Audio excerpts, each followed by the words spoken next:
बिस्मिल्लाहिर्रहमानिर्रहीम। हमारा आज का टॉपिक है गाज़िस लॉ और उसकी एप्लीकेशंस कि गाज़िस लॉ क्या है, इसको किस तरीके से अप्लाई करना है और इसकी मदद से हम किस चीज़ को, किस क्वांटिटी को जो है वो कैलकुलेट कर सकते हैं, इसको अप्लाई करके देखना है जी। तो गाज़िस लॉ की तरफ चलते हैं जी। तो गाज़िस लॉ की जो स्टेटमेंट है, पहले इसकी स्टेटमेंट को देखते हैं कि स्टेटमेंट क्या है, देन हम इस लॉ का एक्सप्रेशन जो है उसको बनाएंगे जी। गाज़िस लॉ बेसिकली जो साइंटिस्ट गास था उसने ये बताया था कि किसी भी क्लोज सरफेस के अंदर जो टोटल फ्लक्स होता है, यानी क्लोज सरफेस है उसमें कुछ चार्ज इनक्लोज किया हुआ है। जब मतलब चार्ज है तो फिर इलेक्ट्रिक फील्ड लाइंस जो है बाहर जा रही हैं और फिर उसको हम फ्लक्स कह रहे हैं। तो जो टोटल फ्लक्स है वो डिपेंड करता है कि उस क्लोज सरफेस के अंदर टोटल चार्ज कितना है, यानी चार्ज की टोटल क्वांटिटी के ऊपर डिपेंड करता है कि फ्लक्स क्या है। तो इसको लिखा कैसे जाता है, इसकी स्टेटमेंट क्या है जी। The electric flux through any closed surface is 1/एप्सिलॉन नॉट, ये permittivity of free space, times इसको मल्टीप्लाई कर रहे हैं the total charge encloses in it. यानी अब अगर देखें तो जो एप्सिलॉन नॉट है ये एक कांस्टेंट क्वांटिटी है। इस मतलब है इसकी तो कोई खास डिपेंडेंस यहाँ पे नहीं है। हाँ, अगर मीडियम आएगा तो मीडियम डिपेंडेंट चीज होती है, लेकिन अगर हम किसी एक मीडियम के अंदर बात कर रहे हैं, उसको कांस्टेंट रख रहे हैं, तो फिर जो फ्लक्स है उस टोटल जो क्लोज सरफेस में से गुजर रहा है वो डिपेंड कर रहा है किसके ऊपर, चार्ज की क्वांटिटी जो कि उस क्लोज सरफेस के अंदर है। तो देखें तो क्या लिखा है, time the total charge enclose it. अगर मैं इसको यूं लिख दूं कि जो फ्लक्स है ये डिपेंड कर रहा है कि कितना टोटल चार्ज जो है वो आपने इस क्लोज सरफेस के अंदर एनक्लोज किया हुआ है, तो गाज की ये स्टेटमेंट गाजिस लॉ कहलाती है। तो इसको हम प्रूव करते हैं, इसका एक्सप्रेशन बनाते हैं। बड़ा सिंपल सा एक्सप्रेशन है। सपोज हमारे पास ये क्लोज सरफेस है और इस सरफेस के अंदर कुछ चार्जेस हैं, जैसे कि मैंने चंद लिए, पहले को Q1 का, फिर Q2 का, फिर Q3 का, फिर ये 4 5 6 ऐसे अप टू n तक सपोज हमारे पास यहाँ पे चार्जेस मौजूद हैं। और मैं चाहता हूं इस क्लोज सरफेस में से इन चार्जेस की वजह से जो इलेक्ट्रिक फ्लक्स इससे पास आउट होकर बाहर जा रहा है या अंदर आ रहा है, टोटल नेट फ्लक्स जो है वो किस पर डिपेंड करता है, क्या एक्सप्रेशन होगा। तो मैं इसको क्या करूंगा, मैं हर एक चार्ज को इंडिविजुअली चार्ज कंसीडर करते हुए उसके गिर्द एक गाजियन सरफेस, जो इस गाज ने बताई थी गाजियन सरफेस, या एक ऐसी सरफेस देता हूं जो हम इससे पहले पढ़ चुके हैं, वो क्लोज सरफेस हमने स्फीयर पढ़ी थी कि अगर एक स्फीयर इसके गिर्द होता तो स्फीयर में से कितना फ्लक्स गुजरना था। हम लास्ट लेक्चर में इसको पढ़ चुके हैं कि किसी भी स्फीयर में से अगर उसके अंदर कुछ चार्ज पड़ा हुआ है तो जो फ्लक्स होता है वो Q/एप्सिलॉन नॉट के बराबर, यानी जितना वो चार्ज होता है उसको एप्सिलॉन नॉट पर डिवाइड कर दें तो आपके पास जो है उसका फ्लक्स आ जाता है। और ये शेप डिपेंडेंट नहीं होता, यानी यहां पर क्लोज सरफेस में स्फीयर लेने की बजाय कोई और भी ले सकता हूं, लेकिन स्फीयर क्यों ले रहा हूं, क्योंकि अभी तक हमने एक स्फीयर को कंसीडर करते हुए उसमें से फ्लक्स कैलकुलेट करना सीख लिया हुआ है, इसलिए हमने उस जो है ना सरफेस को कंसीडर किया। वरना एंड पर मैंने कंक्लूजन के अंदर ये बात बता दी हुई है,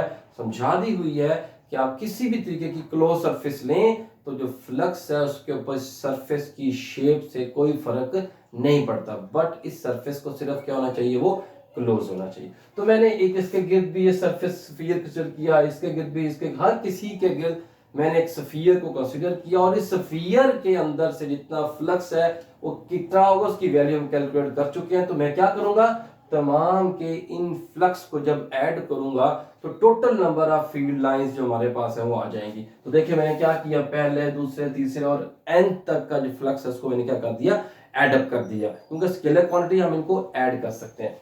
अब जो हम पीछे प्रूव कर चुके हैं फ्लक्स के कॉन्सेप्ट में, हमने flux through any close surface का जो टॉपिक पढ़ा था जिसमें स्फीयर कंसीडर किया था, उसमें हमने क्या कैलकुलेट किया था, जो चार्ज इसके अंदर है और उसको एप्सिलॉन नॉट पे डिवाइड कर दें। इसके लिए जो चार्ज सरफेस के अंदर आ रहा है एप्सिलॉन नॉट पे डिवाइड कर दें। तो मैंने तमाम के एक्सप्रेशंस को इस यहां से लिया और इधर ऐड किया।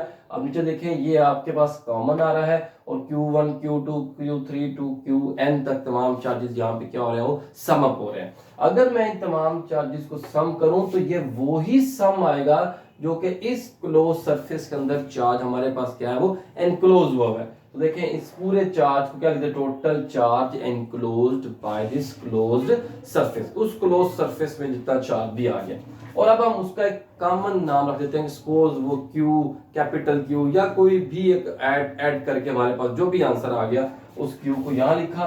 तो फिर एक्सप्रेशन पे अगर आप गौर करें तो टोटल फ्लक्स जो है that is equals to Q over epsilon naught, and Q is the total charge enclosed by the Gaussian या close by the closed surface. तो फिर ये कांस्टेंट है, तो फिर इसका मतलब flux is directly proportional to the charge. यही बात मैंने लिखी, टोटल फ्लक्स जो है that is directly proportional to the quantity of the amount of the charge enclose the close surface. तो ये आपके पास बेसिकली क्या है, गाउसेस लॉ की ये डेफिनेशन है या ये मैथमेटिकल एक्सप्रेशन है, और ये हमारी इस स्टेटमेंट के साथ भी क्या हो गई है, वो सेटिस्फाई हो गई है। तो ये है जी गाउसेस लॉ। अब देखते हैं जी, आगे चलते हैं जी गाउसेस लॉ की एप्लीकेशंस की तरफ। गाउसेस लॉ जो है या इस लॉ को यूज करते हुए एक्चुअली हम क्या कर सकते हैं, find out the electric field intensity at any point. किसी भी पॉइंट पर जहां पर आपके पास जो है वो इलेक्ट्रिक फील्ड बनी हुई है, इसके अंदर किसी भी पॉइंट पर आप इलेक्ट्रिक फील्ड इंटेंसिटी की अगर वैल्यू को कैलकुलेट करना चाहते हैं, मैग्नीट्यूड को कैलकुलेट करना चाहते हैं, तो फिर आप क्या करेंगे, गाउसेस लॉ को अप्लाई करके आप उस पॉइंट पर इलेक्ट्रिक फील्ड इंटेंसिटी की वैल्यू को कैलकुलेट कर सकते हैं।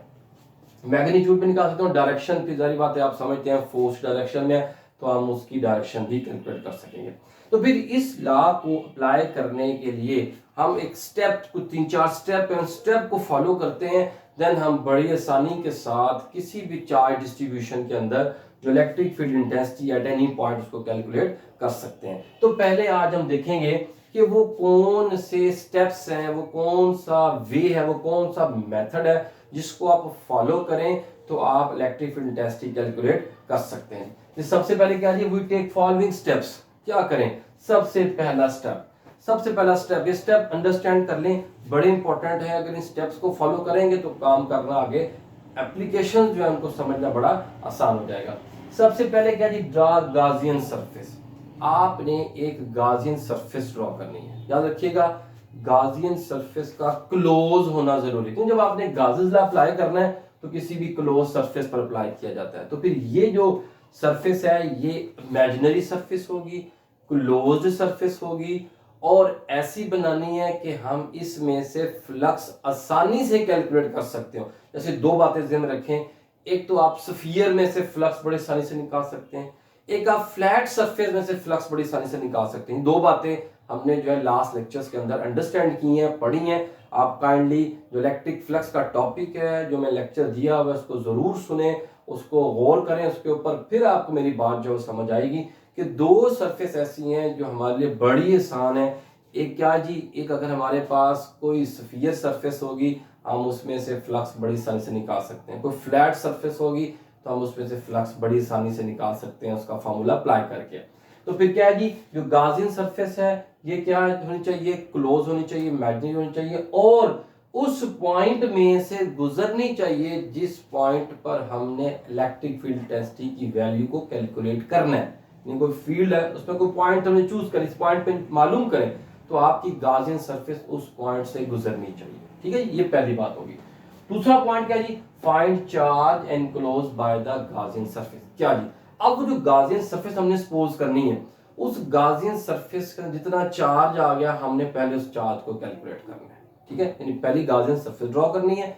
गाउसियन सरफेस ड्रॉ करने के बाद नेक्स्ट स्टेप, उस गाउसियन सरफेस के अंदर कितना चार्ज आ गया, वो चार्ज उस सरफेस ने कितना चार्ज एनक्लोज कर लिया, वो चार्ज हम दूसरे स्टेप में कैलकुलेट करेंगे।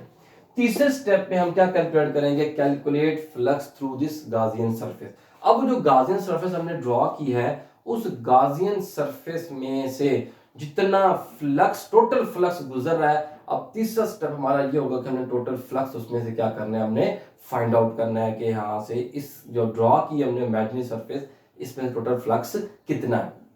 और फिर लास्ट स्टेप जो फोर्थ वन स्टेप है, वो फोर्थ वन स्टेप ये होगा कि अब हम गाउसेस लॉ को अप्लाई करेंगे, और गाउसेस लॉ को अप्लाई करने के बाद हमने जो यहाँ पे फ्लक्स कैलकुलेट किया होता है इन दोनों इक्वेशंस को आपस में कंपेयर करके इलेक्ट्रिक फील्ड इंटेंसिटी को क्या कैलकुलेट करना है एट दैट पॉइंट। जो भी पॉइंट हमें गिवन था वो ये वाला, तो उस पॉइंट के ऊपर हमने कैलकुलेट कर लेना है इलेक्ट्रिक फील्ड इंटेंसिटी की। लास्ट स्टेप क्या होगा, हम गाजेस लॉ को अप्लाई करेंगे और वहां पर हमारे पास इक्वेशन बनेगी। उन इक्वेशंस को आपस में हम थोड़ा सॉल्व करके हम क्या करेंगे, इलेक्ट्रिक फील्ड इंटेंसिटी जिस पॉइंट पर कहा होगा उस पॉइंट पर हमने क्या होगी वो कैलकुलेट करनी होगी। ठीक है जी, तो ये 4 स्टेप है। इन स्टेप्स को जो है ना वो आप अच्छे तरीके से देखिएगा, गौर करें, याद रखें।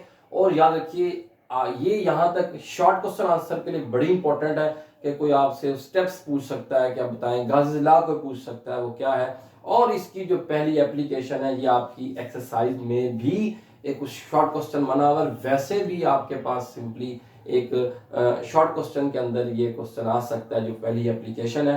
तो पहली एप्लीकेशन की तरफ चलते हैं जी। कि अब हमारे पास जो गाज़ीज़ लॉ है इसकी फर्स्ट एप्लीकेशन क्या है और इसको किस तरीके से हमने जो है ना वो सॉल्व करना है जी। तो पहली एप्लीकेशन की तरफ आते हैं। पहली एप्लीकेशन हमारे पास क्या है जी, electric field intensity inside a hollow charge sphere. कि हमारे पास एक हालो चार्ज स्फीयर है, उसके अंदर जो है हम इलेक्ट्रिक फील्ड इंटेंसिटी किसी पॉइंट पर कैलकुलेट करना चाहते हैं। तो फिर इसकी वैल्यू को कैलकुलेट करने के लिए हमने क्या पढ़ा, हम गाज़ीज़ लॉ को अप्लाई करते हैं। यानी Gauss's law is used to find out the electric field intensity at any charge distribution, field of charge distribution. तो फिर यहां पर हमें जो टारगेट दिया गया वो एक स्फीयर दिया, जिसको देखें मैंने जिसके ऊपर यूनिफॉर्मली चार्ज डिस्ट्रीब्यूशन किया। ये बाहर बाहर जो इस पर चार्ज आ रहा है ये वो स्फीयर है और ये अंदर से हालो है। इसके अंदर इलेक्ट्रिक फील्ड इंटेंसिटी क्या होगी। तो सिंपली है जी, हमने अपने इन 4 स्टेप्स को फॉलो करना है।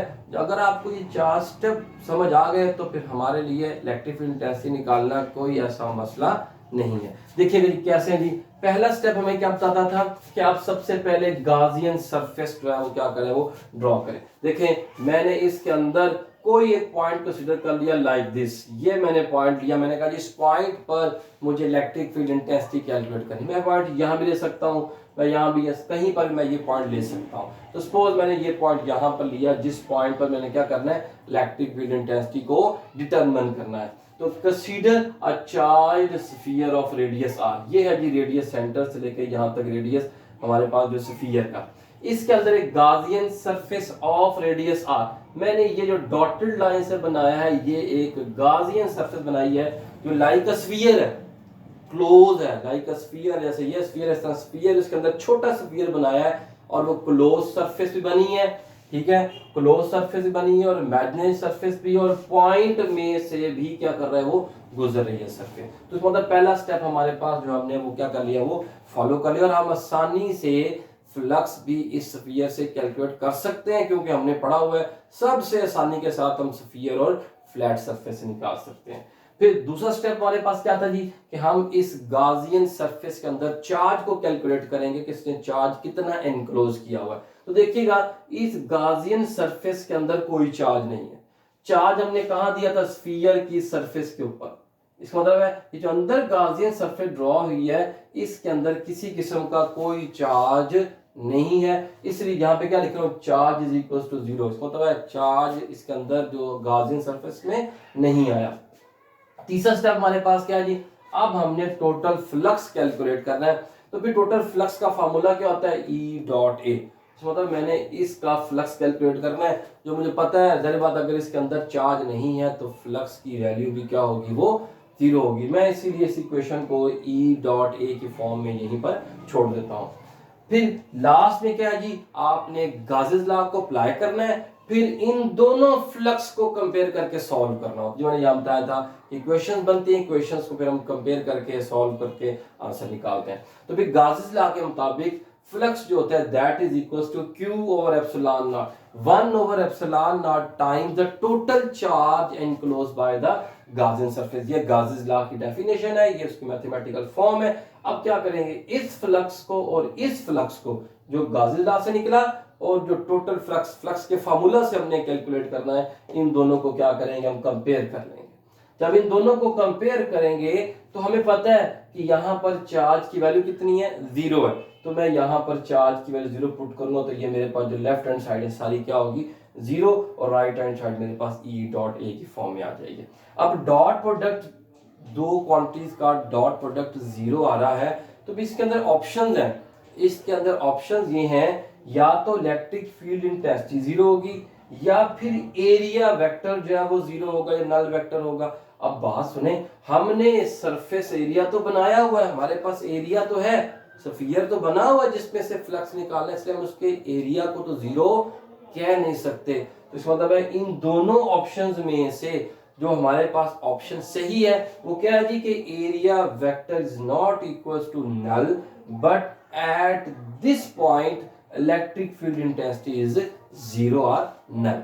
तो इसका मतलब है हमने क्या डिटरमिन कर लिया, हमने यहां से रिजल्ट क्या निकाला कि किसी भी चार्ज स्फीयर के अंदर इलेक्ट्रिक फील्ड इंटेंसिटी जीरो होती है, इलेक्ट्रिक फील्ड इंटेंसिटी नहीं होगी, इलेक्ट्रिक फील्ड नहीं होगी, इसकी इंटेंसिटी क्या हो गई है, वो जीरो हो गई है। तो फिर ये हमारे पास पहली एप्लीकेशन थी, और पहली एप्लीकेशन की वजह से हमें एक बात ये पता लग रही है कि अगर हम कहीं पर ऐसा रीजन बनाना चाहें जहां पर हम फील्ड को खत्म करना चाहते हैं, इलेक्ट्रिक फील्ड इंटेंसिटी को, या जिसको हम शील्डिंग इफेक्ट ऑफ फील्ड बोलते हैं, तो हम क्या करें, उसके गिर्द एक स्फीयर बना के उसको चार्ज कर दें, यानी चार्ज स्फीयर के अंदर उस ऑब्जेक्ट को रख दें, तो वो क्या हो जाएगा, वो फील्ड फ्री रीजन बन जाएगा। ये है जी आपके पास पहली एप्लीकेशन। आप इन स्टेप्स को ध्यान रखें। तो अब नेक्स्ट लेक्चर्स के अंदर मैं आपके पास लेके आऊंगा दो मजीद एप्लीकेशन। इसके बारे में किसी किस्म का कोई क्वेश्चन हो तो कमेंट सेक्शन में या मेरे व्हाट्सएप नंबर पर आप मैसेज कर सकते हैं। जैसे लोग कर रहे हैं, स्टूडेंट्स कर रहे हैं, उनके जो है ना प्रॉब्लम्स को नोट भी किया जा रहा है और उनको जो है ना किसी हद तक समझाया भी जा रहा है। बाकी उनकी फरमाइश पर जो है वो कुछ वीडियोस इंशाल्लाह रेडी करूंगा, कुछ हो रही हैं तो जो आपके सामने आएंगी आपके प्रॉब्लम्स पर मबनी होंगी। बहुत शुक्रिया। अस्सलाम वालेकुम।